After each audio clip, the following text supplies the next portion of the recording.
Assalamualaikum warahmatullahi wabarakatuh. Perkenalkan, nama saya Andi Putri Amalia dengan NIM 220404502044. Di sini saya akan memenuhi tugas UAS mata kuliah belajar dan pembelajaran dengan dosen pengampu Bapak Sulfikri SPD MPD. Nah, sebelum memulai pembelajaran, Ibu akan meminta kepada kalian satu orang untuk memimpin teman-teman untuk berdoa terlebih dahulu. Nah, setelah berdoa, Ibu mau tanya kepada kalian, apakah teman-teman kalian semua hadir atau ada yang berhalangan sakit atau ada yang tanpa keterangan?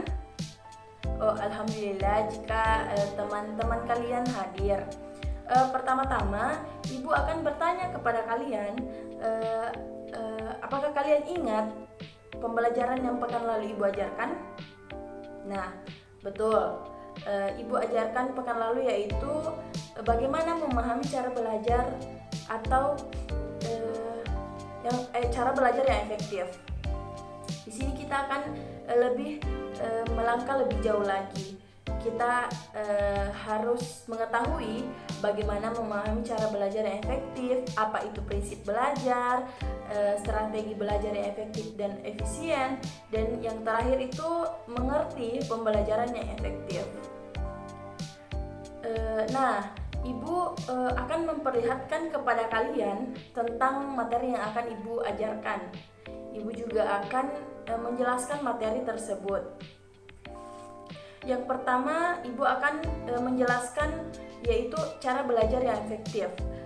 Dari definisi belajar dan pembelajaran secara efektif, maka hakikat pembelajaran yang efektif adalah proses belajar mengajar yang bukan saja difokuskan kepada hasil yang dicapai peserta didik, namun bagaimana proses pembelajaran yang efektif mampu memberikan pemahaman yang baik, kecerdasan, ketekunan, kesempatan dan mutu serta dapat memberikan pemahaman atau perubahan perilaku dan mengaplikasikan dalam kehidupan mereka.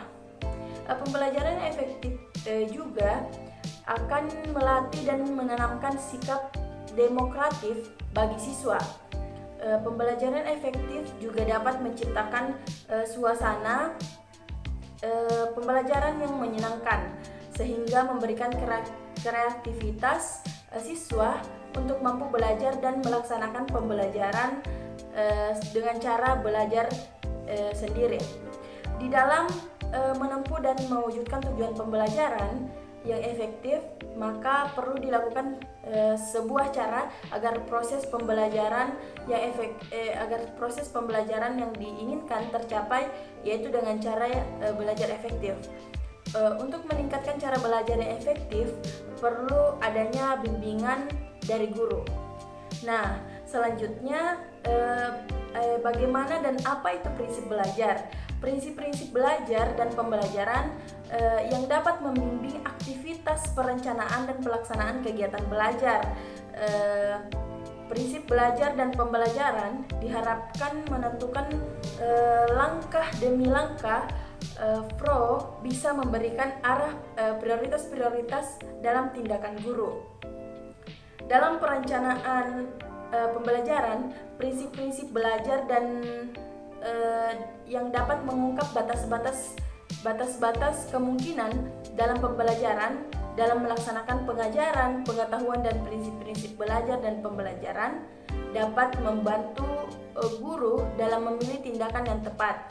Selain itu, dengan prinsip-prinsip belajar dan pembelajaran, ia memiliki dan mengembangkan sikap yang diperlukan untuk menunjukkan peningkatan belajar peserta didik secara efektif dan efisien. Nah, selanjutnya strategi belajar efektif dan efisien. Cara belajar efektif dapat membantu siswa dalam meningkatkan kemampuan yang diharapkan sesuai dengan tujuan intelektual yang ia capai. Mengajar dan membimbing siswa agar mereka memahami proses belajar. Dalam proses belajar, siswa menghendaki hasil belajar yang efektif. demi tuntutan terhadap guru harus membantu dan cara mengajar yang efektif pula. Untuk dapat mengajar secara efektif, guru harus mampu menciptakan iklim belajar yang menunjang terciptanya kondisi yang optimal bagi terjadinya proses belajar. Kondisi yang dimaksud hanya dapat terjadi apabila guru mengajar menggunakan prinsip-prinsip mengajar, diantaranya seperti yang pertama, konteks. Belajar sebagaimana besar tergantung pada konteks belajar itu sendiri. Situasi problematis yang mencakup tugas untuk belajar hendaknya dinyatakan dalam kerangka konteks yang ditanggap penting dan memaksa bagi pelajar dan melibatkan siswa menjadi peserta yang aktif justru karena tujuan itu sendiri. Yang kedua yaitu fokus. Proses pembelajaran perlu diorganisasikan dengan bahan ajar. Di samping itu, pembelajaran yang penuh makna dan deduktif harus diorganisasikan di sekitar suatu fokus. Pengajaran akan berhasil dengan menggunakan vokalisasi sehingga mutu pembelajaran lebih meningkat. Yang ketiga, sosialisasi. Dalam proses pembelajaran, siswa melatih bekerja sama dalam kerja kelompok, diskusi dan sebagainya. Mereka bertanggung jawab bersama dan proses pemecahan masalah. Yang keempat, individualisasi. Dalam mengorganisasikan belajar mengajar, guru memperhatikan staf kesanggupan siswa dan merangsangnya untuk menentukan bagi dirinya sendiri apa yang dapat dilakukan sebaik-baiknya. Yang kelima, urutan. Belajar sebagai gejala tersendiri dan pada mengkondisikan dengan tetap berdasarkan prinsip konteks, vokalisasi, sosialisasi, dan individual. Yang keenam yaitu evaluasi. Evaluasi dilaksanakan untuk meneliti hasil dan proses belajar siswa untuk mengetahui kesulitan-kesulitan yang melekat pada proses belajar siswa. Kehasilan dalam proses pembelajaran di kelas memang tidak semata tergantung guru, tetapi melibatkan banyak faktor, diantaranya keaktifan siswa, tersedianya fasilitas belajar, kenyamanan dan keamanan guru di kelas, dan beberapa faktor lainnya.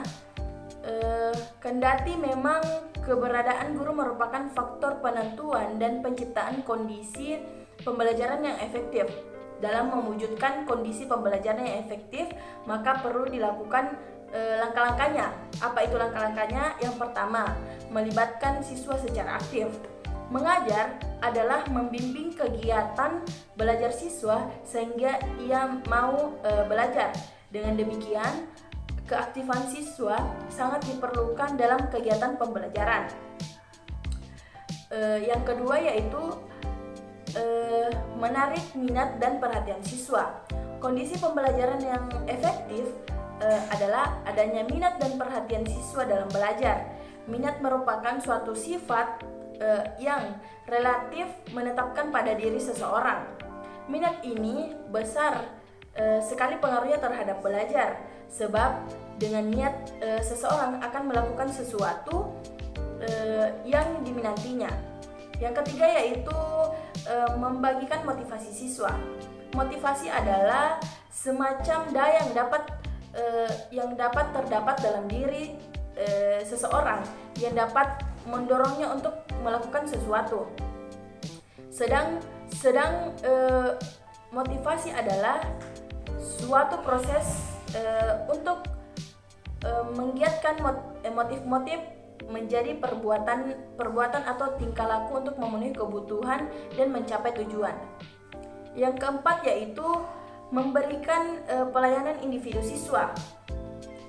Salah satu masalah utama dalam pendekatan pembelajaran adalah kurangnya pemahaman guru tentang perbedaan individu antar siswa.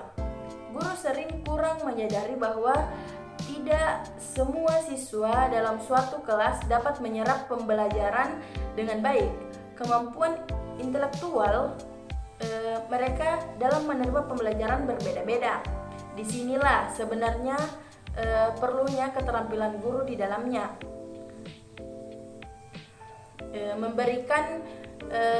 Guru memberikan variasi pembelajaran agar dapat diserap oleh semua siswa dalam berbagai tingkatan kemampuan.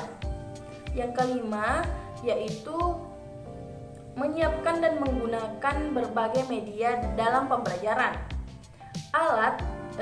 Perangan atau media pembelajaran adalah alat-alat yang digunakan guru ketika mengajar untuk membantu pembelajaran yang ditampilkan kepada siswa dan mencegah terjadinya verbalisme pada diri siswa. Sebab pembelajaran yang menggunakan banyak verbalisme tentu akan membosankan. Sebaliknya, pembelajaran akan menarik bila siswa merasa senang dan gembira setiap menerima pembelajaran dari gurunya. Nah, Ibu berharap materi yang Ibu tadi sampaikan dapat mampu kalian mengerti dan diserap dengan baik. Dan sebelum mengakhiri pembelajaran kali ini, Ibu akan membagikan LKPD untuk dijadikan tugas rumah. Nah, mungkin itu saja pemaparan materi Ibu hari ini. Apabila ada kurangnya, mohon maaf. Assalamualaikum warahmatullahi wabarakatuh.